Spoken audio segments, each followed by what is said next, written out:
नमस्कार। Path digital platform पर आप सभी का स्वागत है और आज की क्लास में आधुनिक भारतीय इतिहास के तहत हम लोग बात करेंगे स्वराज की मांग और मुस्लिम लीग की स्थापना। इसके तहत आज जिन चीजों पर हम लोग विशेष ध्यान देंगे वो है कांग्रेस का कलकत्ता अधिवेशन, स्वराज की सर्वप्रथम भूमिका और मुस्लिम लीग की स्थापना। तो चलिए क्लास को स्टार्ट करते हैं और सबसे पहले बात करते हैं कांग्रेस के कलकत्ता अधिवेशन पर। तो कांग्रेस का कलकत्ता अधिवेशन जो है वो आपका होता है 1906 में और इसकी अध्यक्षता करते हैं दादा भाई नौरोजी। निश्चित तौर पे बहुत ही बेहतरीन व्यक्ति, यानी कि उस समय की राजनीति में इनको बहुत सम्मान प्राप्त था, बहुत ही कट्टर जो है कह सकते हैं काफी ऊंचा था और इसीलिए शायद इन्हें भारत का वयोवृद्ध नेता यानी कि the grand old man of India की संज्ञा दी गई है। यहां तक कि गोखले जी ने यानी गोपाल कृष्ण गोखले ने इनके संबंध में कहा है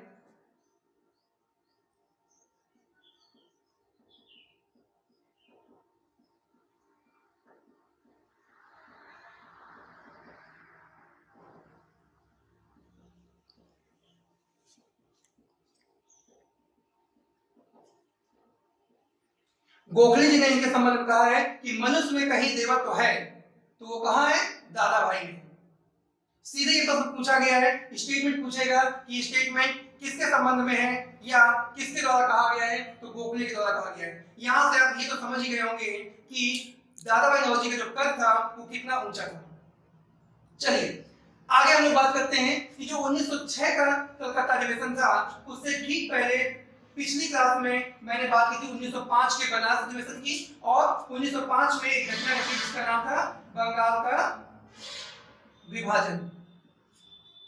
अब इसके संबंध में अगर आप लोगों ने पिछली क्लास नहीं देखी है तो पहले जाइए बंगाल का विभाजन पूरी तरह समझिए और फिर आज की क्लास करिए ताकि बेहतर तरीके से आपको समझ में आए।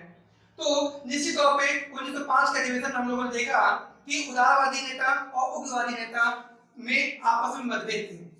कई बिंदुओं पर मैंने पिछली क्लास में इस पर चर्चा की है, ठीक है। तो कहीं ना कहीं जब 1906 का अधिवेशन आया तो वहां पे उदारवादी नेता और उग्रवादी नेताओं के बीच के जो मतभेद थे वो उभर के सामने आए। उदारवादी नेता चाह रहे थे कि जो अध्यक्ष पद हो वो उनमें से किसी को दिया जाए, वो लोग रास बिहारी बोस को अपना अध्यक्ष बनाना चाह रहे थे। वहीं जो उग्रवादी नेता थे वो चाह रहे थे कि अध्यक्ष उनमें से कोई एक हो और वो लोग लाला लाजपत राय को अध्यक्ष बनवाना चाह रहे थे। लेकिन जब एक टकरार अपने चरम पे थी तो वहां पे एक व्यक्ति का नाम आता है दादा भाई नौरोजी और उनको अध्यक्ष बनाया जाता है। निश्चित तौर पे जब नौरोजी जी की बात आती है, दादा भाई की बात आती है, तो चाहे उदारवादी नेता हो चाहे उग्रवादी नेता हो दोनों ही उनके नाम का सम्मान करते हैं और फाइनली कलकत्ता अधिवेशन 1906 की अध्यक्षता मिलती है दादा भाई नौरोजी को। और दादा भाई ने पूरा प्रयास किया कि वो चाहे उदारवादी हो और चाहे उग्रवादी हो दोनों को संतुष्ट किया और शायद इसीलिए सबसे पहली बार यानी कि 1906 के कलकत्ता अधिवेशन में ही सबसे पहले स्वराज की मांग की गई या स्वराज की बात की गई। क्वेश्चन बहुत पूछा गया है कि स्वराज शब्द का प्रयोग सबसे पहले किसने किया, सबसे पहली बार कब किया गया, कहां किया गया, किसके द्वारा किया गया? आपका आंसर होगा कलकत्ता अधिवेशन में किया गया, 1906 में किया गया, दादा भाई नौरोजी के द्वारा किया गया। कई बार पूछा गया। यहाँ पे एक चीज स्पष्ट कर दें कि स्वराज, आखिर ये स्वराज जिस पर हम लोग इतना फोकस कर रहे हैं ये है क्या, उस समय की क्या सोच थी? तो स्वराज का मतलब था स्वराज, स्व मतलब अपना, राज मतलब शासन। तो क्या अंग्रेजों को यहाँ से भगाने की बात थी? बिल्कुल नहीं।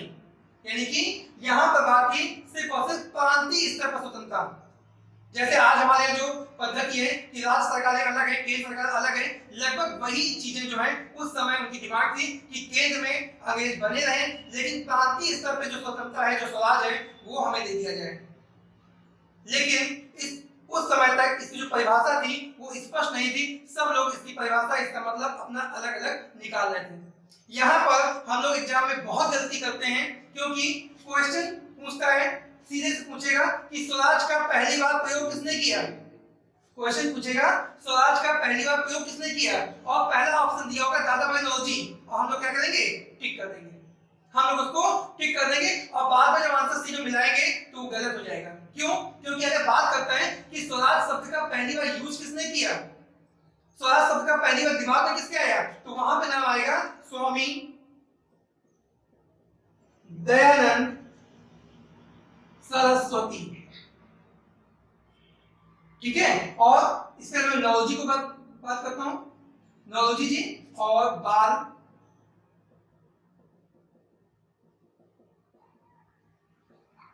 कहीं ना कहीं अगर आप लोग देखते हैं तो स्वराज शब्द के साथ में ये तीन नाम जुड़े हैं और ऑप्शन में यही तीन नाम होते हैं और गलतियां होती हैं। तो कब आपको किसको टिक करना है ये यहाँ पे मैं स्पष्ट करूं।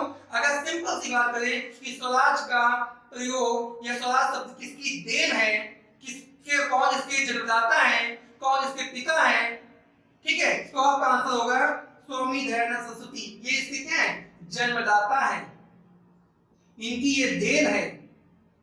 इस प्रकार से कोई शब्द यूज करेगा तो आपका आंसर होगा दयानंद सरस्वती। और जब आपसे पूछेगा पहली बार कांग्रेस ने इसका यूज कब किया, तो कांग्रेस के अधिवेशन में कांग्रेस द्वारा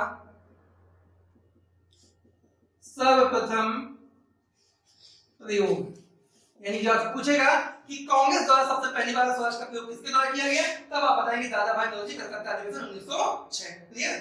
और तिलक जी के संबंध में इन्होंने एक स्टेटमेंट दिया था इसी अधिवेशन के बाद में, और वो था स्वराज हमारा जन्मसिद्ध अधिकार है और हम इसे लेकर रहेंगे। ठीक है, तो जब वो पूरा कथन पूछेगा कि स्टेटमेंट किसका है, तो आप क्या करोगे, बाल गंगाधर तिलक को। तो ये तीनों नामों में क्या डिफरेंस है ये हम लोगों ने देखा। तो 1906 का कलकत्ता अधिवेशन। आगे बात करते हैं स्वराज की भूमिका पर। तो निश्चित तौर पे स्वराज यानी कि 1905 के बाद में जो ये स्वराज शब्द है ये निकल के आता है, दादा भाई नौरोजी इसकी मांग करते हैं और कहीं ना कहीं डिबेट, एक मंथन शुरू हो जाता है कि आखिर ये स्वराज क्या है और इसका क्या मतलब निकाला जाए। सभी लोग इसका मतलब अलग अलग निकालते हैं और कहीं ना कहीं जो मतलब था, जिसका अर्थ था, उदारवादी अपने हिसाब से निकालते हैं और उग्रवादी अपने हिसाब से निकालते हैं और फिर से एक बार जो टकराव की स्थिति है वो उत्पन्न हो जाती है। तो स्वराज का महत्व काफी रहा। इसी दौरान स्वराज को लेकर के कई आंदोलन हुए, कई चीजें हुई। इसी अधिवेशन में 1905 में 4 प्रस्ताव पारित किए गए थे, जिसमें से एक प्रस्ताव क्या था आपका, स्वराज प्रस्ताव, और दूसरा था शिक्षा नीति। मैं लिख रहा हूं, चलो क्योंकि एग्जाम में खूब पूछता है, क्वेश्चन से पूछता है कि निम्न में से 1906 के अधिवेशन में ये प्रस्ताव में कौन सा शामिल नहीं था। तो ये 4 थे, एक तो आपका स्वराज लिखा हुआ है, दूसरा बहिष्कार,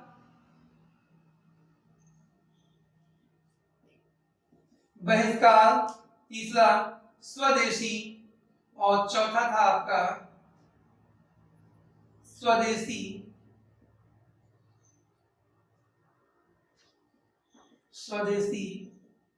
शिक्षा। तो ये 4 प्रस्ताव जो थे ये आपके शामिल किए गए थे और 1906 के अधिवेशन में क्या किया गया कि जो आपका स्वराज प्रस्ताव है इसे राष्ट्रीय मांग बना दी गई। यानी कि स्वराज का जो प्रस्ताव था, यानी जो 4 प्रस्ताव थे उनमें से एक प्रस्ताव स्वराज और उसको बना दिया गया राष्ट्रीय मांग। सिंपल सा आपसे प्रश्न पूछेगा। ठीक है, आगे बढ़ते हम लोग बात करते हैं मुस्लिम लीग की स्थापना पर। मुस्लिम लीग की स्थापना वास्तव में 1905 में इसके बीच पड़ चुके थे, जब आगा खां तत्कालीन वायसराय लॉर्ड कर्जन के सुझाव पर क्या करते हैं, शिमला में जाकर के कुछ लोगों से कुछ दल बनाते हैं और एक संगठन बनाने की बात करते हैं। 20 तो वहीं से पड़ गए थे, लेकिन इसके बाद में जब अगले वायसराय आए कर्जन के बाद, कौन थे, बेहद इंपॉर्टेंट, लॉर्ड मिंटो। मैं लिख रहा हूं लॉर्ड मिंटो। ठीक है, लॉर्ड मिंटो आपके अगले वायसराय होते हैं। और होता क्या है कि अक्टूबर 1906 में आगा खां कुछ समर्थकों के साथ में मिलते हैं जाके किससे, लॉर्ड मिंटो से, और यहीं से कह सकते हैं मुस्लिम लीग की स्थापना का जो प्रोसेस है वो चालू होता है। ठीक है, इसी के साथ यहां पर ढाका में एक नवाब है आपके सलीमुल्लाह, और इन्होंने एक पार्टी गठन कर दिया जिसका नाम बाद में पड़ा जाकर के आपका मुस्लिम लीग, और ये इन्होंने किया दिसंबर 1906। यानी अक्टूबर के महीने में प्रयासरत थे आगा खान, लेकिन फाइनली जो गठन कर दिया वो किसने कर दिया? सलीमुल्लाह ने। तो यहाँ पे कहीं ना कहीं कंफ्यूजन आप लोग को होता है कि हम किसे अध्यक्ष कहें, किसे संस्थापक कहें, कब। ठीक है, तो अगर क्वेश्चन आपसे पूछा जाएगा कि मुस्लिम लीग की स्थापना, मैं अलग से लिख रहा हूं, बिल्कुल स्पष्ट कर रहा हूं कि क्वेश्चन पूछेगा मुस्लिम लीग की स्थापना कब हुई, तो आपको अगर सन में जवाब देना है तो आप बताएंगे दिसंबर 1906।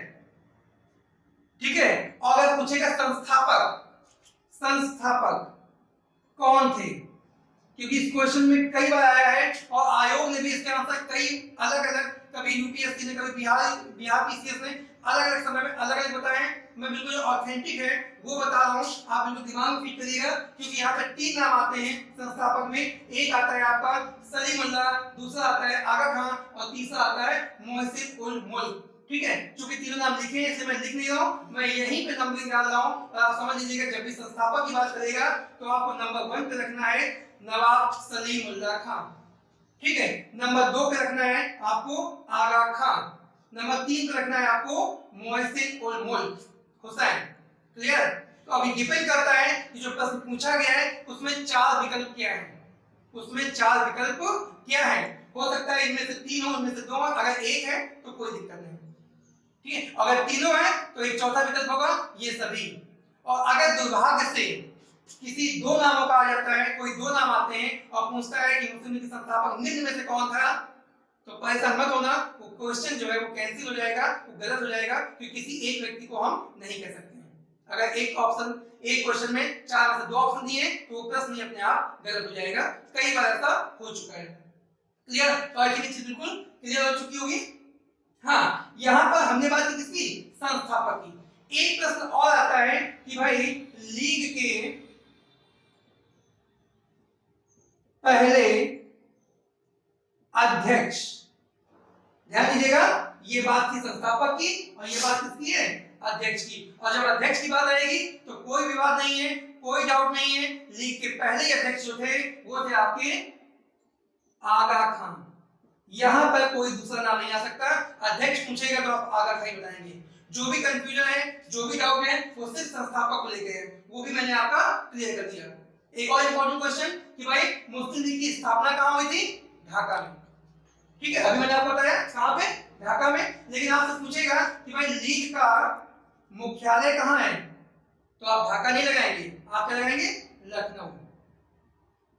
निश्चित तौर पे मुस्लिम लीग की स्थापना ढाका में हुई, लेकिन जो इसका मुख्यालय था वो था आपका लखनऊ में। यहां पे बहुत ही इंपॉर्टेंट चीज कि आगा खान ही वो व्यक्ति थे, क्योंकि इसके जो दूसरा अधिवेशन हुआ 1907 में, ठीक है, ये जो तीसरा अधिवेशन हुआ 1908 में, दूसरा कहां पे हुआ था? 1907 वाला आपका हुआ था, मैं लिख रहा हूं यहाँ पे 1907 का हुआ था लीग का अधिवेशन कराची में। जब कांग्रेस कहां पे था? नीचे कमेंट बॉक्स में आप बताइए। ठीक है, कि 1907 में लीग यानी कांग्रेस पार्टी का अधिवेशन कहां पे हुआ था? मैं किसका बता रहा हूं? मैं मुस्लिम लीग का बता रहा हूं। ठीक है, और 1908 में लीग का हुआ था आपका अमृतसर में। तो उस समय आगा खान ही वो व्यक्ति थे जो सबसे पहले अंग्रेजों के पास जाते हैं और किसकी मांग करते हैं? मुसलमानों के लिए पृथक निर्वाचक मंडल की मांग करते हैं। क्वेश्चन सीधे पूछा जाएगा किसने किया? आगा खान ने किया। अगली क्लास में हम लोग देखेंगे किस प्रकार से 1909 में मौलवी मिंटो सुधार आया, भारत शासन अधिनियम 1909 आया और मुसलमानों को पृथक निर्वाचक मंडल की जो मांग है उसको स्वीकार किया गया। ठीक है, तो धन्यवाद।